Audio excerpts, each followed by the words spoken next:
నమస్కారం BTV news కి స్వాగతం. ముందుగా హెడ్లైన్స్. రైతుల నుంచి ఉల్లి కొనుగోలుపై రాష్ట్ర సచివాలయంలో సీఎం చంద్రబాబు సమీక్ష సమావేశ నిర్వహణ. రైతు బజార్లలో ఉల్లి విక్రయానికి చర్యలు తీసుకోండని అధికారులకు సీఎం చంద్రబాబు ఆదేశం.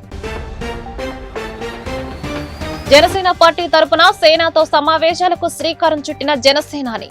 3 రోజుల పాటు విశాఖలో సమావేశాలు నిర్వహించనున్న జనసేనాని. తాజా రాజకీయ పరిణామాలు, కూటమి ప్రభుత్వం అమలు చేస్తున్న సంక్షేమ అభివృద్ధి కార్యక్రమాలపై చర్చించనున్న జనసేనాని. రైళ్లలో దొంగతనాలకు పాల్పడే నేరస్తుడిని అరెస్టు చేసిన విజయవాడ రైల్వే పోలీసులు. నిందితుడి వద్ద నుంచి నగదు, ల్యాప్టాప్స్, మొబైల్ ఫోన్స్ ను స్వాధీనం చేసుకున్నట్లు రైల్వే డీఎస్పీ రత్నంరాజు వెల్లడి. ప్రకాశం బ్యారేజీకి పోటెత్తుతున్న వరద ఉధృతి. మొదటి ప్రమాద హెచ్చరిక జారీ చేసిన అధికారులు. కృష్ణానదిలో ప్రయాణించడం కానీ, ఈతకు వెళ్లడం, చేపలు పట్టడం వంటి పనులు చేయవద్దని అధికారుల వెల్లడి. రైతు బజార్లో ఉల్లి విక్రయానికి చర్యలు తీసుకోండని సీఎం చంద్రబాబు అధికారులకు ఆదేశాలు జారీ చేశారు.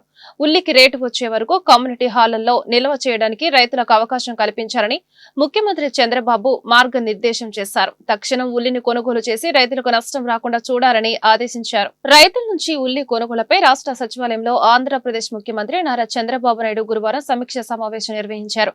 ఈ సమావేశానికి వ్యవసాయ మార్కెటింగ్ శాఖ ప్రత్యేక ప్రధాన కార్యదర్శి బి రాజశేఖర్, మార్కెటింగ్ విభాగం అధికారులు హాజరయ్యారు. గురువారం నుంచి రైతుల నుంచి క్వింటాకు 1200 చొప్పున ఉల్లిని కొనుగోలు చేయాలని ముఖ్యమంత్రి ఆదేశాలు జారీ చేశారు.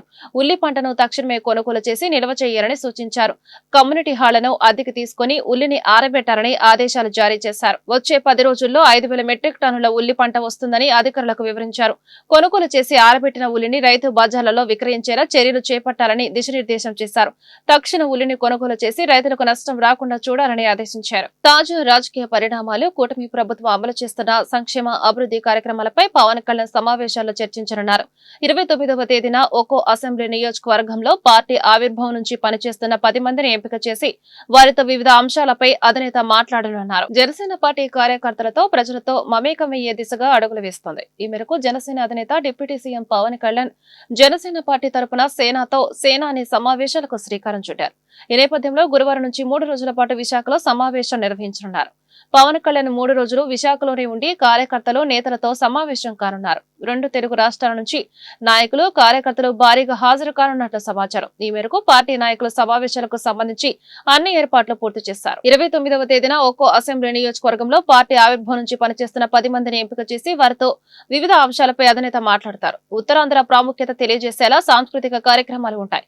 మున్సిపల్ స్టేడియంలో, బీచ్ రోడ్లోని వైఎంసీ హాల్లో సమావేశాల నిర్వహణకు ఏర్పాట్లు చేస్తారు. అలాగే 30న ఇందిరాగాంధీ ప్రియదర్శిని స్టేడియంలో భారీ బహిరంగ సభ నిర్వహిస్తున్నట్టు పార్టీ శ్రేణులు తెలిపారు. రైళ్లలో దొంగతనాలకు పాల్పడే నేరస్తుడిని విజయవాడ రైల్వే పోలీసులు అరెస్టు చేసి 10,61,318 రూపాయల బంగారం, ల్యాప్టాప్స్, మొబైల్ ఫోన్స్ ను స్వాధీనం చేసుకున్నారు. నిందితుడు రైళ్లలో ప్రయాణించే ప్రయాణికులను టార్గెట్ చేస్తూ దొంగతనాలు చేస్తున్నట్లు గుర్తించామని రైల్వే డీఎస్పీ రత్నంరాజు వెల్లడించారు. విజయవాడ రైల్వే స్టేషన్ 6వ నెంబర్ ప్లాట్ఫారం పై ఉన్న రైల్వే పోలీస్ స్టేషన్ లో రైల్వే డీఎస్పీ రత్నంరాజు మీడియా సమావేశం నిర్వహించారు. రైళ్లలో బంగారం, ల్యాప్టాప్లు, సెల్ ఫోన్లు చోరీ చేస్తున్న దొంగకు సంబంధించిన వివరాలు మీడియాకు తెలియజేశారు. ఈ సమావేశంలో రత్నంరాజు మాట్లాడుతూ ఏసీ కోచ్లను మాత్రమే టార్గెట్ చేస్తూ ఖరీదైన బ్యాగులు, ఖరీదైన వస్త్రాలు ధరించి ట్రావెల్ చేస్తున్న వారిని గుర్తించి చోరీలకు పాల్పడుతున్న గుంటూరుకు చెందిన షేక్ అబ్దుల్ రెహమాన్ ను విశ్వసనీయ సమాచారంతో పట్టుకున్నామన్నారు. అతని వద్ద నుండి 10,61,318 రూపాయల విలువ కలిగిన ల్యాప్టాప్స్, గోల్డ్, మొబైల్ ఫోన్స్ ను స్వాధీనం చేసుకున్నామన్నారు. ఈ నెల మనకి 16వ తారీఖు నాడు ఈ థోరియా అని చెప్పి గుజరాతీ వాస్తవ్యుడు వీళ్ళు ఏం చేశారంటే, గుజరాత్ నుంచి మనకి చెన్నైకి మ్యారేజ్ పర్పస్కి ట్రైన్లో ట్రావెల్ చేస్తుండగా వీళ్ళ దగ్గర నుంచి మన విజయవాడ దగ్గరికి వచ్చిన తర్వాత వీళ్ళది గోల్డ్ ఆర్నమెంట్ ఉన్నటువంటి బ్యాగ్ కొట్టి అది దొంగతనం జరిగిందనమాట. అది సుమారు మనకి 70 గ్రాముల గోల్డ్తో పాటు మనకి diamond ring plus other valuables పోవడం జరిగింది. అందులో దాని మీద మనం ఇమీడియట్గా దాని మీద ఫాలోఅప్ చేసి మన ఇన్స్పెక్టర్ గారు, జిఆర్పి విజయవాడ ఇన్స్పెక్టర్ గారు జేవి రమణ గారు, ప్లస్ ఆర్పిఎఫ్ సిఐబి ఇన్స్పెక్టర్ గారు మధుసూదన్ గారు, ప్లస్ ఇది టీం అంతా కొంచెం 2-3 టీమ్స్ కింద ఏర్పడి దీని మీద మరి త్వరగా ఇన్వెస్టిగేషన్ చేయడం జరిగింది. ఆ ఇన్వెస్టిగేషన్లో మనకి main clues CCTV footage, cell tower locations తీసుకోవడం, వీటి మీదట త్వరగా వెరిఫై చేయడం వల్ల మనకి ఇందులో చాలా వాల్యుబుల్ ఇన్ఫర్మేషన్ రావడం జరిగింది. దాని మీద ఈ టీమ్స్ అన్నీ కూడా మరి త్వరగా సెర్చ్ చేస్తూ ఇందులో ముద్దాయినటువంటి షేక్ అబ్దుల్ రెహమాన్, ఇతను గుంటూరు వాస్తవ్యుడు.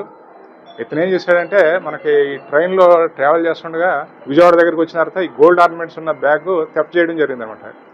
మనకి అది క్లియర్గా మనకి సీసీటీవీ ఫుటేజ్లో కవర్ అవ్వడం జరిగింది. దాని మీదట ఇతను ఎవరో ఏంటని చెప్పి వెరిఫై చేస్తూ అతని సెల్ ఫోన్ నెంబర్ సంపాదించి ఆ టవర్ లొకేషన్స్ వీటి ద్వారా కూడా ఇతను కన్ఫర్మ్ చేసుకుని ముద్దాయిని పట్టుకోవడం జరిగింది. దీనిలో మనకి ఇక్కడ డిస్ప్లే చేస్తున్నటువంటి గోల్డ్ ఆర్నమెంట్స్, ఇందులో డైమండ్ రింగ్స్ కూడా ఉన్నాయి. ఇవి ప్లస్ ఇతను అంతకుముందు ఒక సెల్ ఫోన్ థెఫ్ట్లో కూడా మన దగ్గర అరెస్ట్ అయి ఉన్నాడు. అవే కాకుండా విజయవాడలో ప్రకాశం బ్యారేజీ వద్ద వరద ఉధృతి అంతకంతకు పెరుగుతుంది. ఇప్పటికే అధికారులు మొదటి ప్రమాద హెచ్చరికలు జారీ చేశారు. కృష్ణా నదిలో ప్రయాణించడం గానీ, ఈతకు వెళ్లడం, చేపలు పట్టడం వంటి పనులు చేయవద్దని ఏపీ విపత్తుల నిర్వహణ సంస్థ ఎండీ ప్రకాష్ జైన్ ఓ ప్రకటన రూపంలో తెలియజేశారు. విజయవాడలోని ప్రకాశం బ్యారేజీ వద్ద వరద నీరు అంతకంతకు పెరుగుతుంది. సాగర్ జలాశయం నుంచి వస్తున్న వరదతో విజయవాడలోని కృష్ణా బ్యారేజీకి వరద తాకిడి పెరిగింది. దీనికి తోడు హైదరాబాద్, ఉమ్మడి ఖమ్మం జిల్లాలో భారీ నుంచి అతి భారీ వర్షాలు కురుస్తున్నాయి. అలాగే విజయవాడలో ఎగువన భారీ వర్షాలు పడుతుండటంతో మున్నేరు వాగు భీకరంగా ప్రవహిస్తుంది. దీంతో కృష్ణా నదికి వరద పోటెత్తడంతో అధికారులు అప్రమత్తమయ్యారు. ఎగువ నుంచి భారీ వరద వస్తుండటంతో వచ్చిన నీటిని వచ్చినట్లే దిగువకు విడుదల చేస్తున్నారు. మొత్తం 69 గేట్లు ఎత్తిన అధికారులు 4 లక్షల క్యూసెక్ల వరద నీటిని సముద్రంలోకి వదులుతున్నారు. దీంతో కృష్ణా బ్యారేజ్ ఎగువ, దిగువన ఉన్న ప్రాంతాలకు అధికారులు మొదటి ప్రమాద హెచ్చరిక జారీ చేశారు. ప్రస్తుతం ఇన్ఫ్లో 4.5 లక్షల క్యూసెక్లు నీరు వస్తుండగా ఇది రేపటికి 5 లక్షల క్యూసెక్లకు పెరిగే అవకాశం ఉన్నట్లు అధికారులు అంచనా వేస్తున్నారు.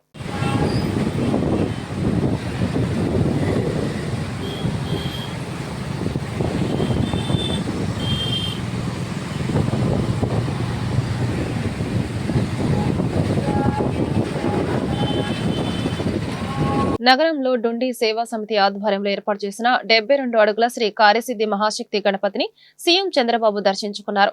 దొంగదండాలు పెడితే వినాయకుడు క్షమించరని, వాళ్ల సంగతి చూస్తారని సీఎం చంద్రబాబు హెచ్చరించారు.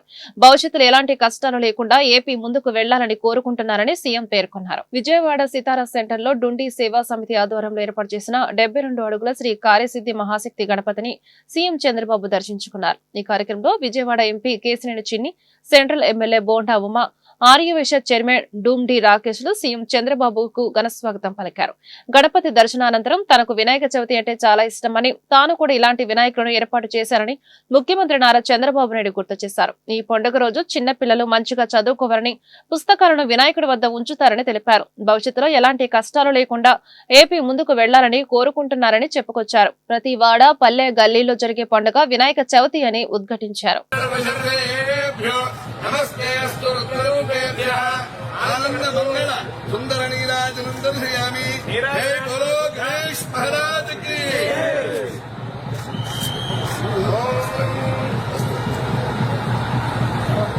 ओम ध्रुवन्ते राजा वरुणो ध्रुवन्ते वो बृहस्पतिः ध्रुवन्त इन्द्रश्चाग्निश्च राष्ट्रं धारयतां ध्रुवो।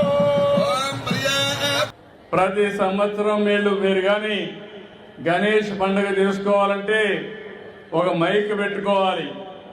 మైక్ పెట్టుకోవాలంటే పర్మిషన్ కావాలి. మీరు కరెంటు తీసుకోవాలి. కరెంటు కూడా మళ్ళీ బిల్లు కట్టాలి, పర్మిషన్ తీసుకోవాలి. ఈసారి మొట్టమొదటిసారి చరిత్రలో ఎలాంటి పర్మిషన్ అవసరం లేకుండా మీరు గణేష్ ఉత్సవాలు చేసుకోవాలంటే ఇక్కడ ఏర్పాటు చేసిన దానికన్నిటి కూడా కరెంటు ఉచితంగా ఇచ్చామంటే అది మీ మీద ఉండే ప్రేమ. ఇంత మునుపు గణేష్ ఉత్సవాలు జరుపుకోవాలంటే అనేక విఘ్నాలు, అన్ని విధాల ప్రతిఘటించి మీరు జరుపుకునే పరిస్థితి. ఈరోజు గణేష్ ఉత్సవాలు జరుపుకోవాలంటే ఎలాంటి పర్మిషన్ లేకుండా ఉచితంగా అన్ని కూడా మీకు జరిపించుకునే వేడుక అని చెప్పి మరొకసారి విజ్ఞప్తి చేస్తున్నా. దీనికి ఒక 30 కోట్లు ఖర్చు అవుతుందన్నారు. పర్వాలేదు, ఎంతైనా సరే మీ ముఖంలో ఆనందం చూడాలనే ఏకైక కోరికతో ఈ కార్యక్రమానికి శ్రీకారం చుట్టాం. ఇక్కడ ఏదైతే గణేష్ ఉన్నాడో మీరు చూస్తే సిట్టింగ్ పొజిషన్ లో అతి శక్తివంతమైన గణేశ్వరుడు ఇక్కడ ఉన్నాడు, మన దగ్గర ఉన్నాడు. అది కూడా మీరు ఒకసారి చూస్తే మట్టితో చేశారు. అందులో కూడా ఇప్పుడు చెప్తున్నారు, నేను దీని మీద చాలా ప్రయత్నాలు చేశాను. హైదరాబాద్ నగరంలో ఒకప్పుడు మీరు చూస్తే ప్రతి ఒక్క దిక్కడ గణేష్ ఉంటాడు. ఆ ప్రొవిషన్ వస్తే కూడా చాలా ఇబ్బందులు క్రియేట్ చేసేవాళ్ళు. నేను ఒకటే చెప్పాను, గణేష్ ఉత్సవాల్లో ఎలాంటి అపస్కృతి జరగకుండా పూర్తిగా లా అండ్ ఆర్డర్ కాపాడిన బాధ్యత ఆనాడు తెలుగుదేశం ప్రభుత్వాన్ని చెప్పి కూడా నేను మీకు తెలియజేస్తున్నా. ఇక్కడికి వచ్చినప్పుడు ఇక్కడ ఆర్గనైజ్ చేసే వాళ్ళందరినీ కూడా మనస్ఫూర్తిగా అభినందిస్తున్నాం. వివిధ ప్రాంతాల్లో ఏర్పాటు చేశారు. ఈసారి తొలి పూజ అందుకునే ఆ గణనాథుడు దయతో అందరికీ శుభం కలిగించి రాష్ట్ర అభివృద్ధికి ఎలాంటి విఘ్నాలు లేకుండా ఆశీస్సులు అందించాలని కోరుతున్నామని డుండి గణేష్ సేవా సమితి నిర్వాహకులు డుండి రాకేష్ తెలిపారు. విఘ్నేశ్వరుడి కరుణా కటాక్షాలతో ప్రతి కుటుంబం సుఖ సంతోషాలతో గడపాలని కోరుతున్నట్లు వెల్లడించారు. వినాయక చవితిని పురస్కరించుకుని పశ్చిమ నియోజకవర్గ సితారా సెంటర్ లేబర్ కాలనీ గ్రౌండ్ లో డుండి గణేష్ సేవా సమితి ఏర్పాటు చేసిన 72 అడుగుల శ్రీ కార్యసిద్ధి మహాశక్తి గణపతి మట్టి విగ్రహానికి ఎంపీ కేశినేని శివనాథ్ సతీ సమేతంగా హాజరై పూజా కార్యక్రమాలు నిర్వహించారు. బొజ్జ గణపయ్య పూజా కార్యక్రమంలో పాల్గొనేందుకు విచ్చేసిన ఎంపీ కేశినేని శివనాథ్, జానకి లక్ష్మి దంపతులకు నిర్వాహకులు ఘనస్వాగతం పలికారు. ఎంపీ కేశినేని శివనాథ్, జానకి లక్ష్మి దంపతులతో పాటు ఆర్యవైశ్య కార్పొరేషన్ చైర్మన్, డుండి గణేష్ సేవా సమితి వ్యవస్థాపక అధ్యక్షుడు డుండి రాకేష్ తో పాటు సభ్యులు కూడా పూజా కార్యక్రమంలో పాల్గొన్నారు. పురోహితులు వేద మంత్రోచ్చరణ మధ్య ఉత్సవ వినాయక విగ్రహానికి ఎంపీ కేశినేని శివనాథ్ కొబ్బరికాయ కొట్టి తొలి పూజ నిర్వహించారు. నిర్వాహకులు డుండి రాకేష్ మాట్లాడుతూ వినాయక చవితి పర్వదినం సందర్భంగా 72 అడుగుల శ్రీ కార్యసిద్ధి మహాశక్తి గణపతి విగ్రహానికి విజయవాడ ఎంపీ కేశినేని శివనాథ్ సతీ సమేతంగా పూజలు నిర్వహించడం ఎంతో ఆనందంగా ఉందన్నారు. ఈ కార్యక్రమంలో డుండి గణేష్ సేవా సమితి సభ్యులు కొత్త ముక్తేశ్వరరావు, దర్శి సుబ్బారావు, పేర్ల రవి, నంబూరు నాగేశ్వరరావు, సామ చైతన్య, ఆలపాటి సత్యనారాయణ, డివిజన్ అధ్యక్షులు చిన్న సుబ్బయ్య, మూరపోయిన రాంబాబు తదితరులు పాల్గొన్నారు. వాళ్ళందరూ గట్టిగా కృషి చేయబట్టి ఈ విగ్రహం పనులన్నీ కూడా ఇంత త్వరగా మనకి ఇవ్వగలిగారు.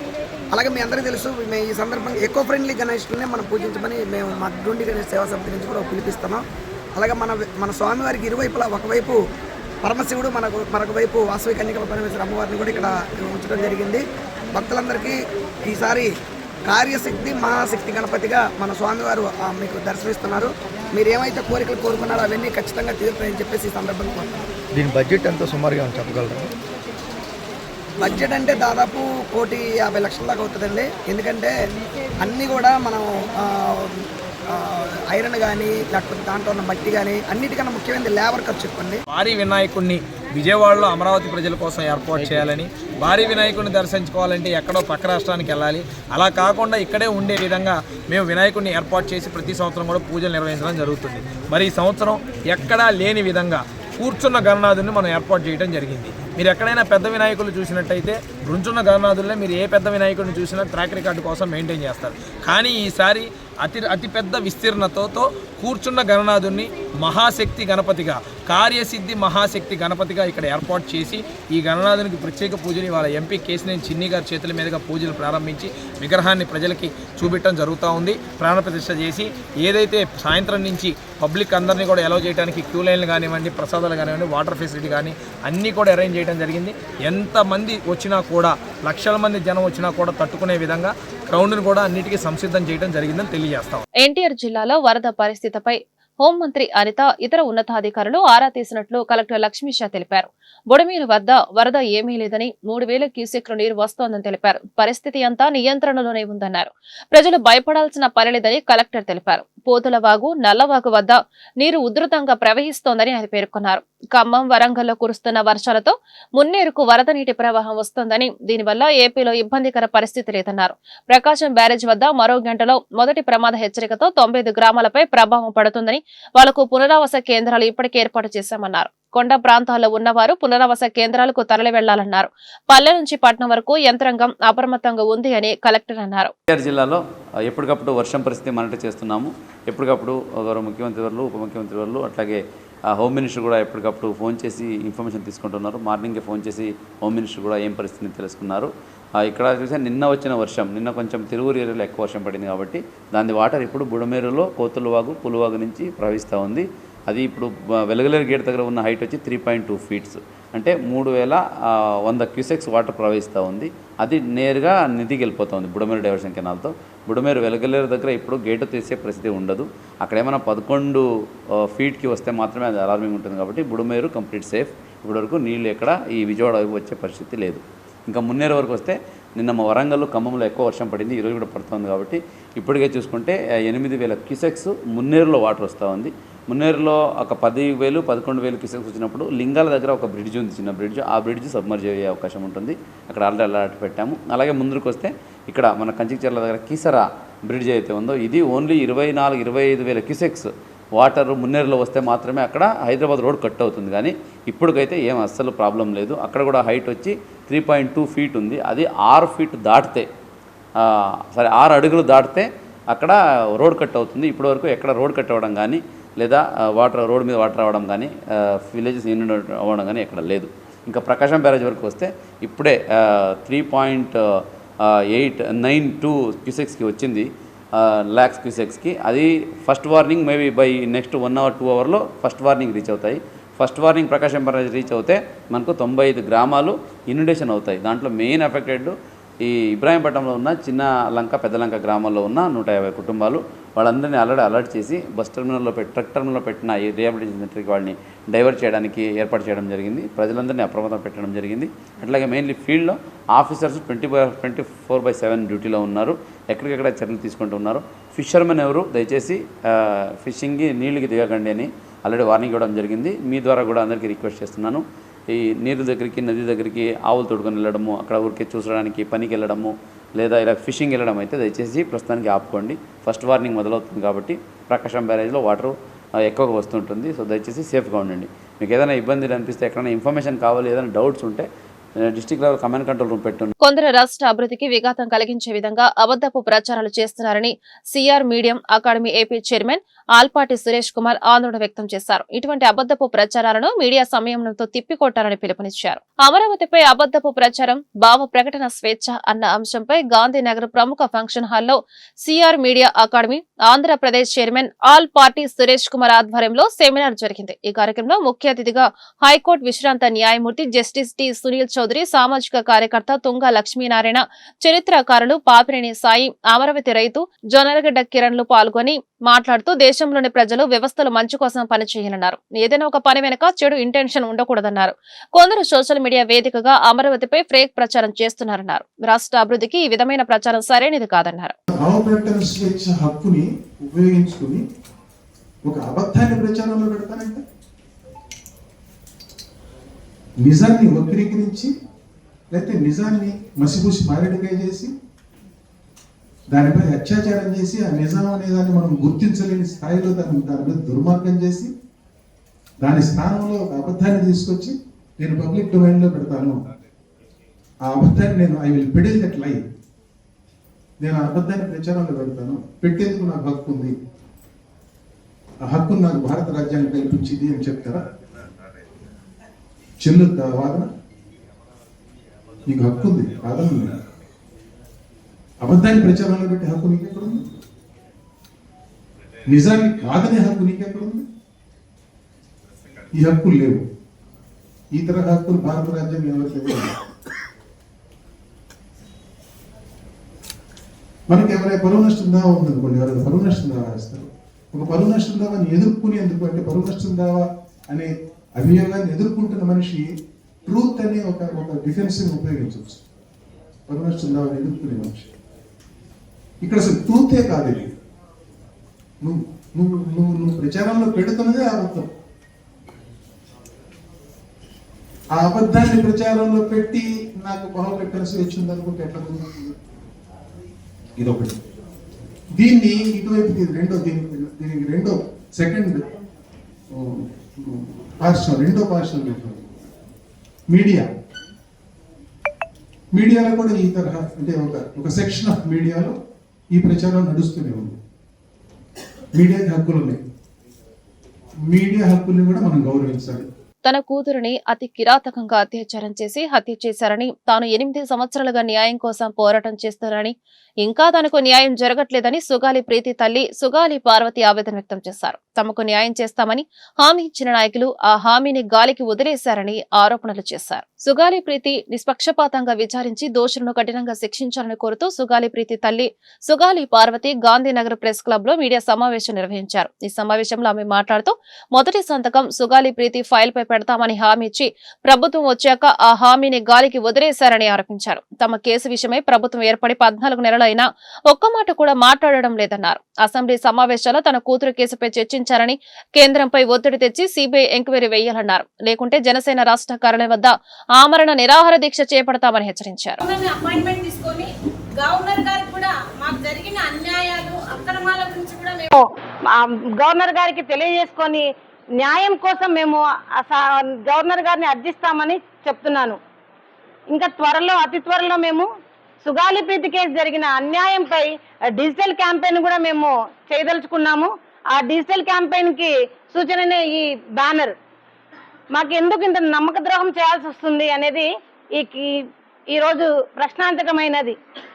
మరి అదే విధంగా ఈ కేసుకి న్యాయం జరగకపోతే కూడా నిరాహార దీక్షకు కూడా మేము పూనుకుంటామని మేము చెప్తున్నాము. ఎందుకంటే ఒక్కటి ఆలోచించండి, 8 సంవత్సరాలుగా మరి కాళ్ళు లేని ఒక అవిటి తల్లి పోరాటం చేస్తుంటే ఎందుకు ఈ ప్రభుత్వాలకు న్యాయం చేయాలనిపించడం లేదో చెప్పండి. మరి మేము ఎంతకాలం ఇలా పోరాడాలో చెప్పండి. స్కూలుకు వెళ్ళి చదువుకోమని పిల్లల్ని స్కూలుకు పంపిస్తే కీచకంగా అత్యాచారం చేసి హత్య చేసిన వాళ్ళని శిక్షించండి ముద్దాయిలంటే మీకు ఎందుకు అంత ప్రేమిస్తున్నారు ముద్దాయిలను? ఎందుకు శిక్షించారని అడుగుతా ఉన్నాను. మరి లోకేష్ బాబు గారు మీ రెడ్ బుక్ లో సుగాలి ప్రీతి హంతకుల పేర్లు ఉన్నాయా లేవా చెప్పండి. ఎందుకు ఇంత నిర్లక్ష్యము ప్రభుత్వానికి గిరిజనులంటే చెప్పండి అని అడుగుతా ఉన్నాను. మరి నేను ఈడ్చుకుంటూ ప్రతి ఆఫీస్ చుట్టూ నేను నా కూతురు గురించి చెప్తున్నానే, మరి ఒక్కరున్నా స్పందించడం లేదు ఎందుకు? ప్రతిపక్షంలో ఉన్నప్పుడు సుగాలి ప్రీతి కేసు గుర్తున్నప్పుడు అధికారంలోకి వచ్చిన తర్వాత ఎందుకు మీకు గుర్తుకు రాదని నేను అడుగుతున్నాను. మీరు న్యాయం చేయలేరా? చేస్తారా చెప్పండి. ఒకవేళ న్యాయం జరగని పక్షంలో నిజంగానే మంగళగిరి పార్టీ ఆఫీస్ దగ్గర, జనసేన పార్టీ ఆఫీస్ దగ్గర నేను ఆమరణ నిరాహార దీక్ష కూడా మేము పూనుకుంటాము. ఆయన ఎవరు? ఒక గిరిజనుడు, పోరాట యోధుడు. మన గిరిజన కుటుంబానికి ఎందుకు న్యాయం జరగక ఉంది? ఎందుకు న్యాయం చేస్తలేరంటే ఒక దళితులు ఏమైనా కూడా నష్టపరిహారాలు, ఒక 10 లక్షలు, 5 ఎకరాల భూమి ఆ కుటుంబాన్ని ఓదాడుతుందా? ఆ పిల్లలకు ఓదార్పునిస్తుందా? ఆ పిల్ల ఈరోజు కలెక్టర్, ఓ డాక్టర్ కావాల్సిన అమ్మాయి ఈరోజు ఎంతమంది చేతిలో మానభంగానికి, అత్యాచారానికి గురైంది. ఇక్కడ కూడా ఉన్నా మీరు కూడా మీ కుటుంబాల్లో ఒక మహిళలు ఉన్నారు, ఆడబిడ్డలు ఉన్నారు, మన పిల్లలు స్కూల్లో ఉన్నారు, హాస్టల్ ఉన్నారు. కాబట్టి మన పిల్లలకు రక్షణ లేదు. ఇంటికి వచ్చేసరికి మా పిల్లలు ఏమవుతున్నారో టీచర్లతో వార్డన్లతో తర్వాత బయటికి వెళ్ళాలన్నా ఇంటికి వచ్చేంత వరకు భయం ఉంది. కాబట్టి ఈ విషయాలలో నా మహిళల పైన హోమ్ మినిస్టర్ గారు అక్క ఇంతకుముందు కూడా మీరు కర్నూలుకు వచ్చినప్పుడు మీ దగ్గర ఒక అర్జీని పెట్టినాం, మా మహిళలను కాపాడండి. హోమ్ మినిస్టర్ గా మీరు ఒక ధైర్యం ఇవ్వండి, ఒక వాయిస్ని ఇవ్వండి, నేను ఉంటాను మీకు అండగాని. కానీ ఏ రోజు ఆమె ఒక వాయిస్ ఇవ్వడం లేదు. కానీ జీవిత ఖైదీలను కాపాడుతుంది. అదేనా మేము ఆశించింది? అదేనా వార్తలు ముగించే ముందు హెడ్లైన్స్ మరొకసారి. రైతుల నుంచి ఉల్లి కొనుగోలుపై రాష్ట్ర సచివాలయంలో సీఎం చంద్రబాబు సమీక్ష సమావేశ నిర్వహణ. రైతు బజార్లలో ఉల్లి విక్రయానికి చర్యలు తీసుకోండని అధికారులకు సీఎం చంద్రబాబు ఆదేశం.